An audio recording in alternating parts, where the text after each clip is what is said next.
ರಾಜಣ್ಣ ಎಲ್ಲರೂ ಹೋದ್ರಾ? ಎಲ್ಲರೂ ಹೊರಟ್ರು. ನನ್ನ ಕೆಲಸ ಈಗ ಮುಗೀತು. ನೀನು ಒಳಗಡೆ ಎಲ್ಲ ಚೆಕ್ ಮಾಡಿಬಿಟ್ಟು ಲೈಟ್ ಆಫ್ ಮಾಡಿಬಿಟ್ಟು ನಾನು ಹೊರಡ್ತೀನಿ. Okay bye Rajanna. ಬಾಯ್. ಈಗೇನು ನನ್ನ ಪಾಡಿಗೆ ಬಿಡ್ತೀಯೋ ಇಲ್ಲ ನೀನು? ಆಯ್ತಪ್ಪ, ಏನಾದರೂ ಮಾಡ್ಕೊಳ್ಳಿ. ನಿಮ್ಮ ಹತ್ರ ಮಾತಾಡ್ತೀನಲ್ವಾ, ನನಗೆ ಬುದ್ಧಿ ಇಲ್ಲ. ಸದ್ಯ ಈಗಲಾದರೂ ಗೊತ್ತಾಯ್ತಲ್ಲ. ಫಸ್ಟ್ ಹೋಗು. ಸೆಕ್ಯೂರಿಟಿ ಅಣ್ಣ, ಸೆಕ್ಯೂರಿಟಿ ಅಣ್ಣ ಆಚೆ ಇದ್ದೀರಾ? ಸೆಕ್ಯೂರಿಟಿ ಅಣ್ಣ ಸ್ವಲ್ಪ ಡೋರ್ ತೆಗಿತೀರಾ? ಅಣ್ಣ ಅಣ್ಣ ಡೋರ್ ತೆಗೀರಿ. ಯಾರಾದರೂ ಇದ್ದೀರಾ?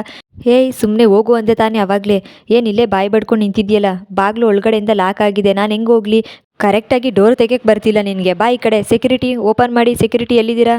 ಯಾವನು ಈಡಿಯಟ್ ಡೋರ್ ಲಾಕ್ ಮಾಡ್ಕೊಂಡು ಹೋಗಿದ್ದಾನೆ. ಸೆಕ್ಯೂರಿಟಿ ಸೆಕ್ಯೂರಿಟಿ ಏನು ಮಾಡೋದು ಇವಾಗ? ಆಫೀಸ್ನಲ್ಲಿ ಇರೋರಿಗೆ ಯಾರಿಗಾದ್ರೂ ಕಾಲ್ ಮಾಡಿ ಹೇಳು, ಡೋರ್ ತೆಗಿಯೋಕ್ಕೆ ಯಾರನ್ನಾದರೂ ಕಳಿಸ್ತಾರೆ. ಅದು ನನ್ನ ಹತ್ರ ಫೋನ್ ಇಲ್ಲ, ಕೆಳಗಡೆನೇ ಇದೆ. ವಾಟ್, ಫೋನ್ ಇಲ್ವಾ? ಕೈಯಲ್ಲಿ ಫೋನು ಇಲ್ಲ, ತಲೆಯಲ್ಲಿ ಬುದ್ಧಿನೂ ಇಲ್ಲ, ಸುಮ್ಮನೆ ಬಂದುಬಿಡ್ತಾರೆ.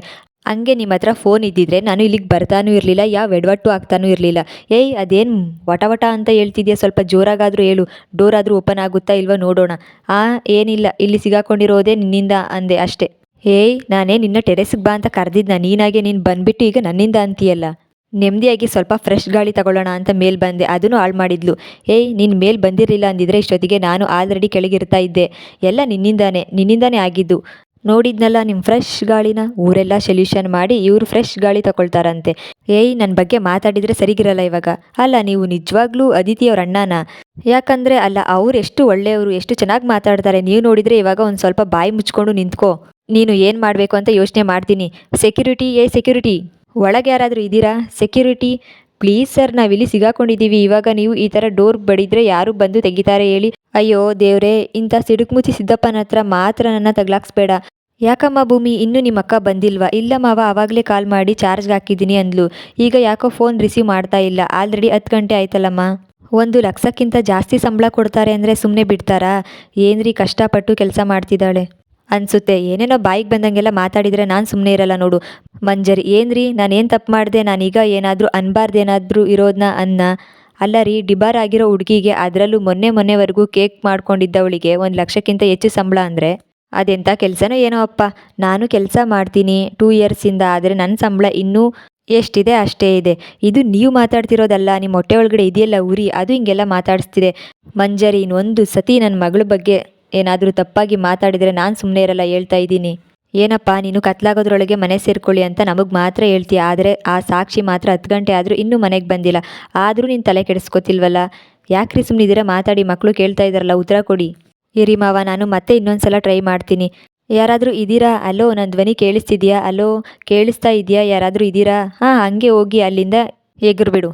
ಆವಾಗಲೂ ಯಾರು ಬಾಗಿಲು ತೆಗಿಯಲ್ಲ. ಇನ್ನು ಈ ಅರ್ಧ ರಾತ್ರಿಯಲ್ಲಿ ನಿನ್ನ ಧ್ವನಿ ಯಾರಿಗಾದರೂ ಕೇಳಿಸುತ್ತಾ?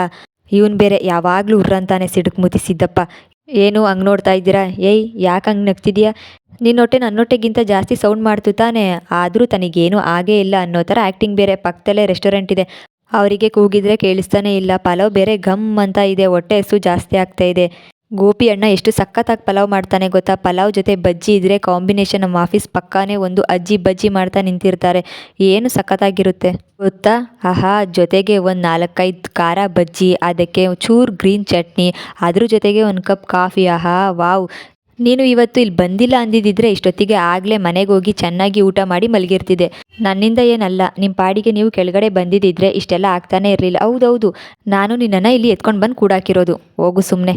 ಏಯ್ ಏನು ಬಾಯಿಗೆ ಬಂದಿದ್ದೆಲ್ಲ ಹೇಳ್ತಿದೆಯಲ್ಲ, ಸುಮ್ಮನೆ ನಿಂತ್ಕೊಳ್ಳೋಕ್ಕಾಗಲ್ವಾ ನಿನಗೆ? ನೋಡಿ, ನನಗೆ ಸಿಕ್ಕಾಬಟ್ಟೆ ಕೋಪ ಬರ್ತಾ ಇದೆ. ಕೋಪನ ಕಮ್ಮಿ ಮಾಡೋಕ್ಕೆ ಟ್ರೈ ಮಾಡ್ತಾ ಇದ್ದೀನಿ. ನೀವು ಕೇಳೋಕ್ಕಾಗಲ್ಲ ಅಂದರೆ ಕಿವಿ ಮುಚ್ಕೊಳ್ಳಿ, ಏನು ಬೇಕಾದರೂ ಹೇಳ್ಕೊ. ಏನು ಮಾಡ್ತಾ ಇದ್ದೀರಾ? ಯಾಕೆ ಯಾವಾಗಲೂ ಸಿಗರೇಟ್ ಇಟ್ಕೊಂಡಿರ್ತೀರಾ? ನೋಡು, ನನಗೆ ಟೆನ್ಷನಲ್ಲಿದ್ದಾಗ ಸ್ಮೋಕ್ ಮಾಡಿಲ್ಲ ಅಂದರೆ ಕರೆಕ್ಟಾಗಿ ತಲೆನೂ ಓಡಲ್ಲ, ಕರೆಕ್ಟಾಗಿ ಐಡಿಯಾನೂ ಬರಲ್ಲ. ನನ್ನ ಪಾಡಿಗೆ ನನ್ನ ಬಿಡು. ನೋಡಿ, ಸಿಗರೇಟ್ ಎಲ್ಲ ಸೇದ್ಬಿಡಿ. ಆ ಸ್ಮೆಲ್ ಅಂದ್ರೇ ನನಗೆ ಅಸಹ್ಯ. ಸ್ಮೆಲ್ ಆಗಿಲ್ಲ ಅಂದರೆ ಮೂಗು ಮುಚ್ಕೊ. ಆ ಕಡೆ ಹೋಗಿ ನಿಂತ್ಕೊ, ನನ್ನ ಮುಂದೆ ನಿಂತಿದೆಯಾ? ಬೇಡ ಬಿಡಿ ಅಂತ ಸಾಕ್ಷಿ ಹೇಳ್ತಾರೆ. ನಾಳಿನ ಸಂಚಿಕೆ ಮುಕ್ತಾಯವಾಗಿದೆ. ಇಂತಹ ಇನ್ನಷ್ಟು ಸೀರಿಯಲ್ ಸಂಚಿಕೆಗಳಿಗಾಗಿ ಚಾನಲ್ನ ಸಬ್ಸ್ಕ್ರೈಬ್ ಮಾಡ್ಕೊಳ್ಳಿ, ಹಾಗೆ ಸಪೋರ್ಟ್ ಮಾಡ್ತಾಯಿರಿ.